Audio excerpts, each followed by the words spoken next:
Om Shanti. Om Shanti.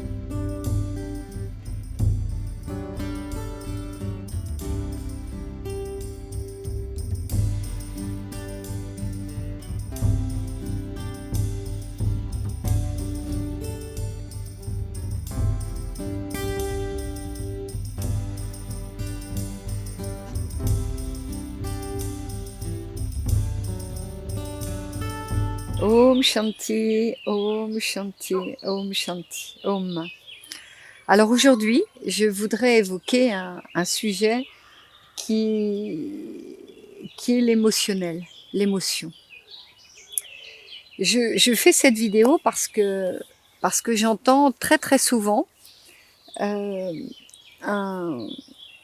un discours qui concerne l'émotion et qui évoque le fait que il faudrait couper ses émotions, ne pas être en émotion, et que très souvent j'entends attention, en fait vous identifiez à vos émotions, ne vous identifiez pas à vos émotions.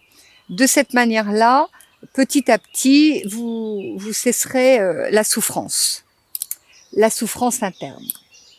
Alors je voudrais mettre du clair quant à cet appareil, presque, je dirais, vecteur que l'on nous offre à notre naissance. Déjà, nous sommes dans une culture en Occident où l'émotionnel est souvent lié à la psyché, à la souffrance. Et souvent, nous oublions cet émotionnel qui n'est pas lié à la souffrance, mais qui est un vecteur spirituel. Alors déjà, nous fonctionnons sur un système émotionnel. Déjà, pour commencer, l'émotion est à considérer comme un vecteur. Qu'est-ce que ça veut dire? Ça veut dire que cette émotion, elle est porteuse. C'est elle qui nous permet l'amour. C'est elle qui nous permet la tendresse. C'est elle qui nous permet aussi de rayonner. C'est en fait une des bases de l'espace spirituel.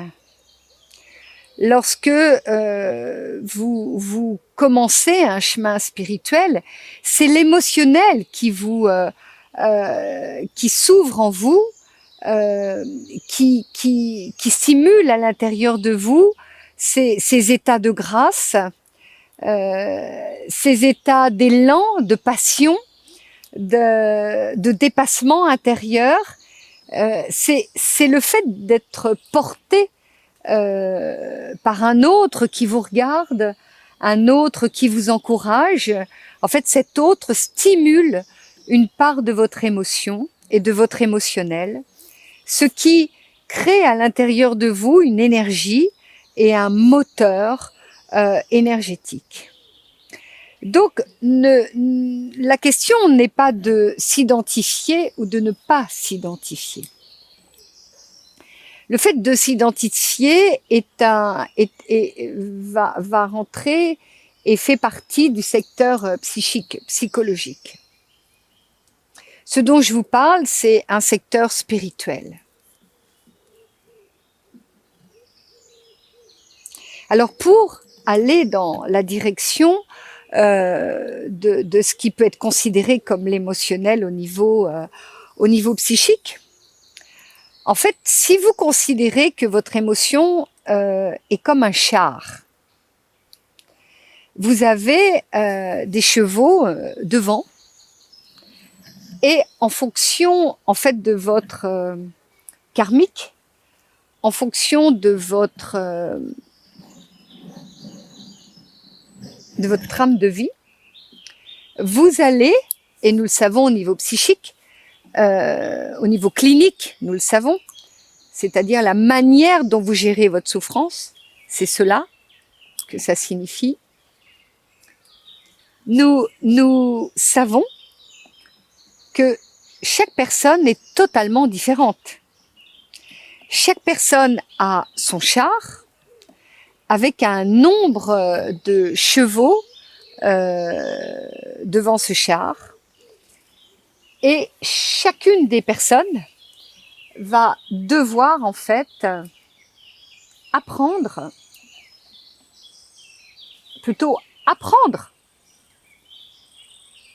à canaliser chacun des chevaux qui sont représentés devant. Donc chaque cheval en fait représente une avancée, représente une transformation intérieure, représente une transformation, c'est-à-dire un apprentissage entre l'extérieur et l'intérieur. L'émotionnel, il est souvent lié à l'externe. Donc il est indispensable de saisir la manière dont vous fonctionnez, dont vous canalisez déjà votre regard, votre présence à vous-même par rapport à cet externe. Donc ça s'apprend, c'est un apprentissage. Ça n'arrive pas comme ça parce que vous allez tout d'un coup arrêter de vous identifier. Non, ça fonctionne pas comme ça. Ça fonctionne que vous avez dans les mains un vecteur, un moteur, une énergie, et vous devez canaliser, apprendre à canaliser, à considérer personnellement, dans cette différenciation qui nous occupe tous, l'autre personne à côté de vous va peut-être être en situation d'avoir 12 chevaux. Vous imaginez? Et vous n'en avez que 4. Mais ces 4 sont très puissants, sont très forts. Donc votre char, vous devez le manipuler autrement.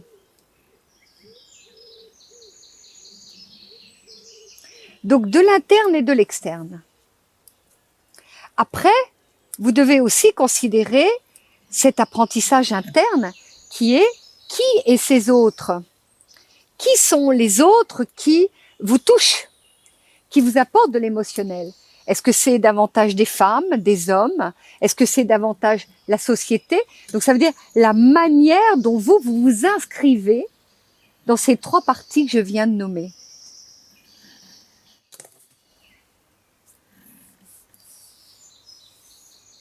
Après, vous avez le jeu de l'akasha. Avec quel bagage vous revenez émotionnellement? Avec quel bagage de vos vies passées? Quels sont vos bagages émotionnels? Qu'est-ce qui vous est demandé entre votre présent et votre passé? Quelle interrelation il vous est proposé de regarder? Donc vous voyez bien que vous regardez juste en vous disant égotiquement je ne dois pas m'identifier à mon émotionnel, c'est d'une certaine manière cliver à l'intérieur de vous une partie essentielle de vous. Il n'y a aucun mystique qui n'est pas, dans un état de grâce émotionnelle. Regardez la nature, regardez le vivant, regardez la création, c'est un espace émotionnel.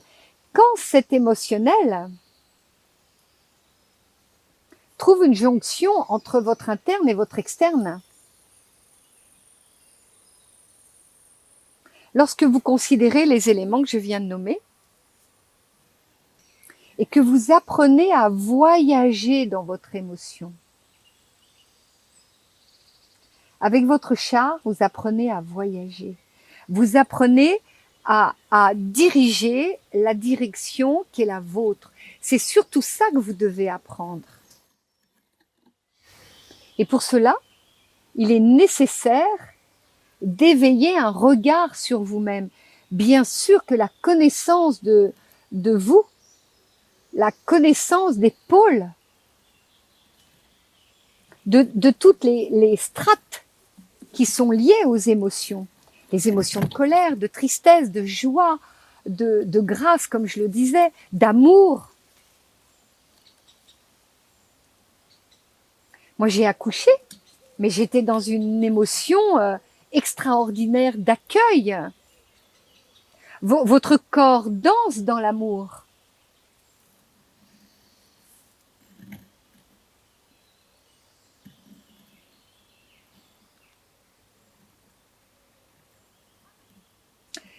Donc, ce que je suis en train de vous partager, c'est d'apprendre à danser sur votre char, d'apprendre à repérer et à voyager. C'est votre bagage. Vous mettez à l'intérieur de votre valise cette capacité de discernement et d'apprendre à voyager à l'intérieur de vos émotions. C'est ce que j'apprends à réaliser, à concrétiser toutes les personnes que j'accompagne, n'est-ce pas? Il est hors de question de vous dire coupez vos émotions. Il est question que ces émotions deviennent une assise, un fauteuil sur lequel vous pouvez vous asseoir, donc un char sur lequel vous pouvez vous asseoir. Vous pouvez vous asseoir, vous pouvez danser, vous pouvez méditer, vous pouvez vous centrer, rencontrer votre axe. Et si vous rencontrez votre axe, vous ne pouvez pas éviter l'émotionnel. Comment pouvez-vous aimer sans émotion?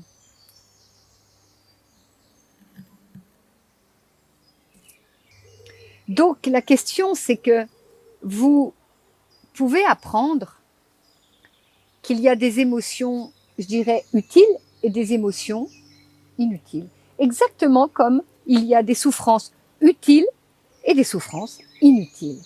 Tout ceci s'apprend. Tout ceci se regarde.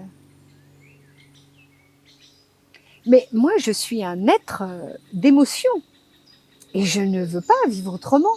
Et pourtant, cette force intérieure qui m'habite, elle est bien assise sur une non-séparativité entre l'interne et l'externe, une non-séparativité entre les êtres que je rencontre, qui sont ces autres, entre le discernement du choix, entre cet apprentissage avec tant d'années de quelle souffrance, quelle émotion dans laquelle je souhaite voyager qui me permet cette expansion de me débarrasser des strates égotiques dont je n'ai pas besoin pour ce développement de conscience.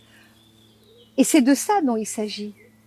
De quelle émotion avez-vous besoin pour votre expansion, pour votre ouverture, pour que les plans énergétiques à l'intérieur de vous s'ouvrent, pas que les chakras, mais les plans énergétiques de votre corps, les plans énergétiques de l'environnement que représente cette aura dans laquelle nous vivons tous. C'est un élément qui constitue notre création, notre vivant et notre axe d'existence. Voilà. Voilà ce que je voulais vous partager. Donc, j'espère que cette vidéo vous apportera, en tous les cas, des directions, je dirais une réflexion, une méditation intérieure à reconsidérer ce vecteur émotionnel. C'est pour ça, n'est-ce pas, qu'il y a un stage qui s'appelle le vecteur émotionnel, source de spiritualité. Parce que vraiment, si vous vous asseyez sur ce char et que vous savez canalisez les chevaux qui vous portent karmiquement, vous découvrirez une expansion et un cœur, un amour, une grâce qui, logiquement, ne devrait pas vous quitter. Voilà. Om Shanti. Om. Om Shanti. Om. Om. Om. Om Shanti. Om. Om Shanti. Om. Om.